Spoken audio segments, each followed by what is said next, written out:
All right, kiddos, find your seats. Find your seats. Go ahead and find your seats. Everybody needs to open up their books to pages 98 and 99. Nice. Most of you have it there. Okay. All right. Who can tell me what our comprehension strategy is this week? What's our comprehension strategy? Kira, what is it? Reread. Reread. What do we do when we reread? We've had this many times before. Anna. You read it again. You read it again. Okay? So sometimes you might better understand something the second time around. So that's rereading. Let's look at our learning target. I'm learning to reread an expository text in order to gather information. Okay? So sometimes we have to go back and reread our text in order to understand what we're talking about. Okay? Who can tell me what our comprehension skill is? What's our comprehension skill? Reagan, what is it? Problem and solution. Problem and solution. In most stories, there's going to be a problem, but there's going to be a way to fix it, which is the solution. Okay, so let's read that paragraph underneath problem and solution. Please follow along so that if I call on you to fill in the blank, you're able to do so. When an author uses a problem and solution text structure, the author presents the problem, then tells the page or the steps taken to solve the problem. Signal words or phrases, such as consequently, as a result, therefore, and so can help you identify the solution. Okay, so it might say, oh, Chloe burnt the tater tot casserole for supper. As a result, she ordered pizza for the rest of her family. Okay, so we have a problem. How'd she fix it? She bought pizza. Like? She bought pizza. She ordered pizza for supper. Okay, so let's look at that problem and solution down at the bottom, where it says problem and solution in those boxes. What's our problem? Cheyenne, would you read that aloud for us? Some colonists didn't want independence. Some colonists didn't want independence. What's our solution there, Wyatt? Jefferson combined ideas to convince them. So the problem was some colonists didn't want independence. But Jefferson had the idea to solve the problem by... Mathematics is gone. What was our solution? How do you fix the problem? Cole? Jefferson combined ideas to convince them. He combined the ideas to convince them. He compromised, right? What's compromise mean? When you compromise, what do you do? It's one of our vocabulary words. What do you do, Liam, when you compromise?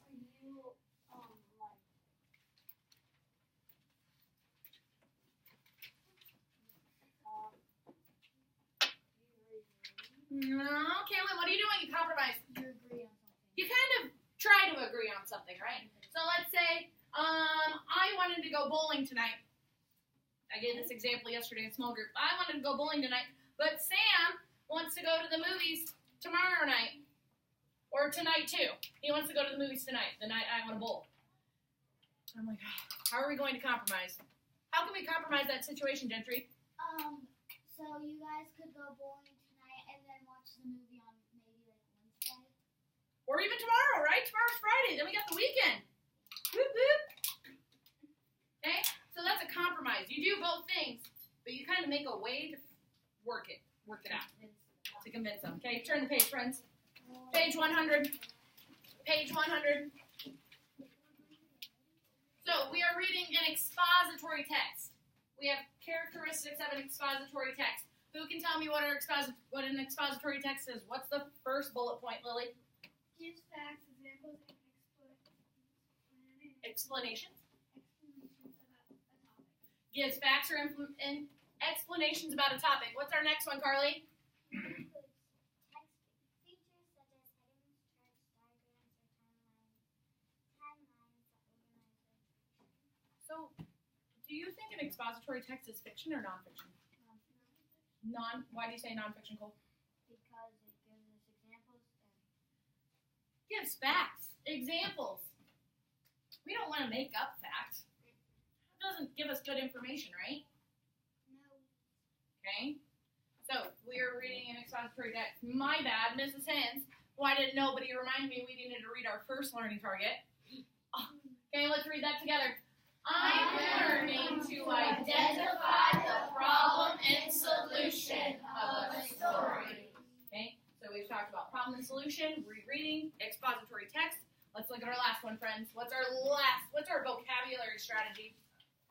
What is it, Kaylin? Context clues. You guys should be familiar with context clues because we've done it once, right? What are context clues? What are context clues, Lacey?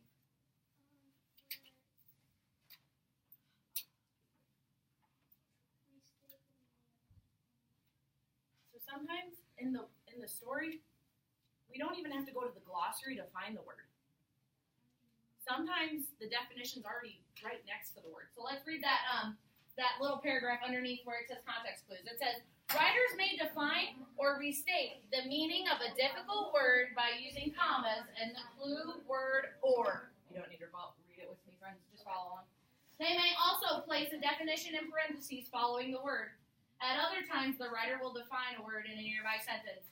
Okay, so let's look in that where it has that picture of that Native American in that little maroon box. It says, by 1773, most taxes had been repealed or canceled, except the one on tea.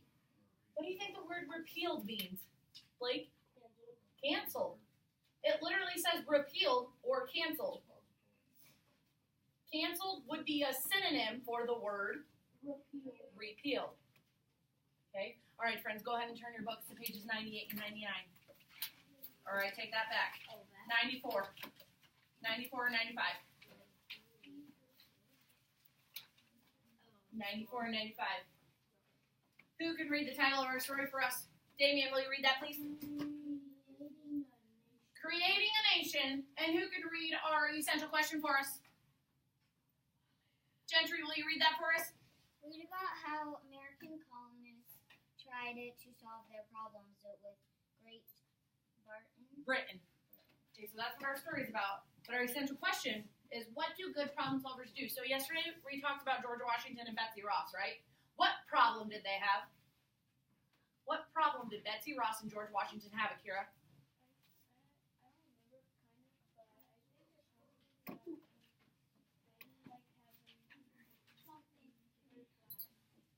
Close, you're on the right track. What was it, Cole? One of them wanted a 6.7. George Washington wanted the 6-pointed star, but Betsy Ross said, hey, let's just stick with the 5-pointed star. She convinced him. She compromised. She said, hey, it's just easier. And George Washington was like, okay, fine. That works. So now we still have 5-pointed stars, okay? We're on page 95, friends. Taxes and protests. Remember, I said one of our essential questions is identifying the problem and solution of a story. We're going to come across problems. Your job is to tell me what the solution was. I'll tell you when it's the problem, but your job is to tell me when they come up with a solution. Okay? Follow along so that if I need you to fill in the blank, you are more than happy to. Taxes and protests. In 1765, King George III of Great Britain needed money to rule his empire. How could he raise it? With Reagan?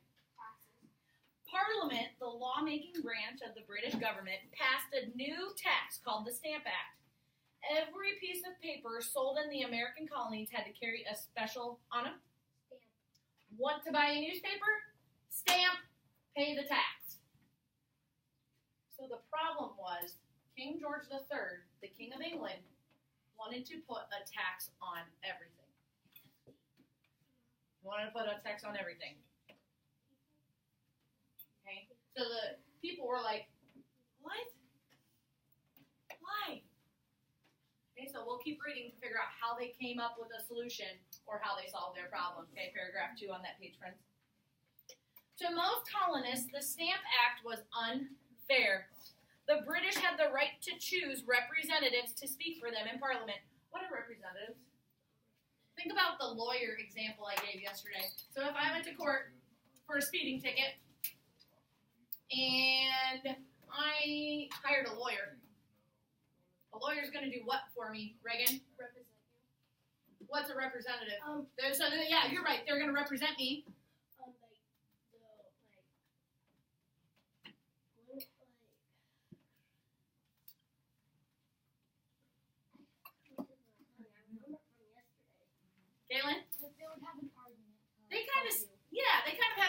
to help you. They stand for you. Gentry agrees.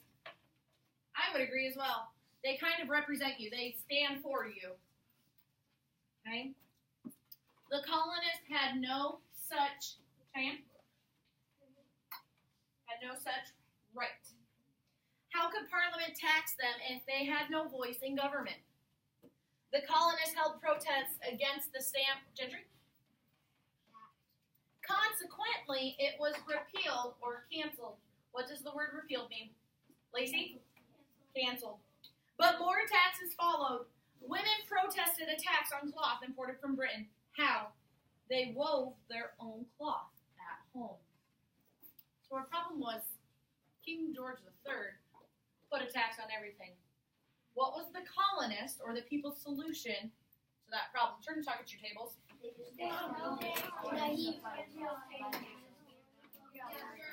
How do you think they fixed that problem, Gentry?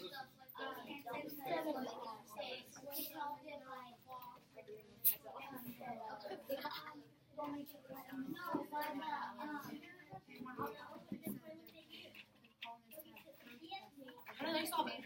Read that last sentence. Hakuna Matata. How did they solve their problem? Cool. How did they solve their problem? They started doing their own thing. They were so mad at the king. They're like, if you're going to put a tax on everything, we're just going to do our own thing. Because what you're putting a tax on is ridiculous. Lily, what else? It says the colonists held protests against the stamp tax. Consequently, it was repealed or canceled. Yeah, so they held protests. Were their protests canceled? Yeah.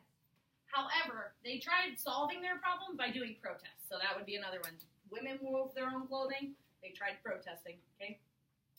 Before long, the situation grew worse. In 1770, British soldiers fired into a disorderly crowd in Boston. 5 colonists died. This tragedy is known as the Boston Massacre. Okay? So the colonists were like, they tried protesting, and then the British were like, well, you still have to listen to us because you're still under King's rule. Colonists didn't like that, so they argued back, and then the British started killing them. Okay, so we're going to watch a short video that helps explain that better. Why will you hit the like, please?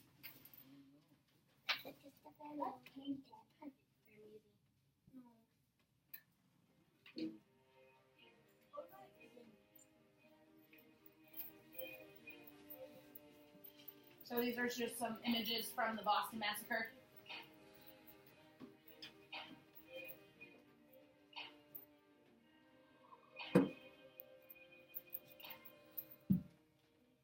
Came here for religious freedom, not these foolish taxes you put on us. We're still under King George III's rule, sir. Which one's which? Which ones are the colonists and which one are the British? Michael, which one's which? The guys in the black are the colonists, and the ones in the red are the British. Yep, these are the ones from America that said, hey, your taxes are ridiculous. These are the British people that were working under the king or for the king, okay? Just so you don't get confused. Still got to obey. Brian, what is happening over here? These colonists are rioting and chucking rocks at us. I'm going to throw this rock at you. Oh, my bloody stomach.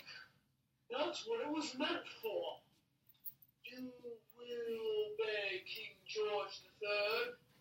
Take this.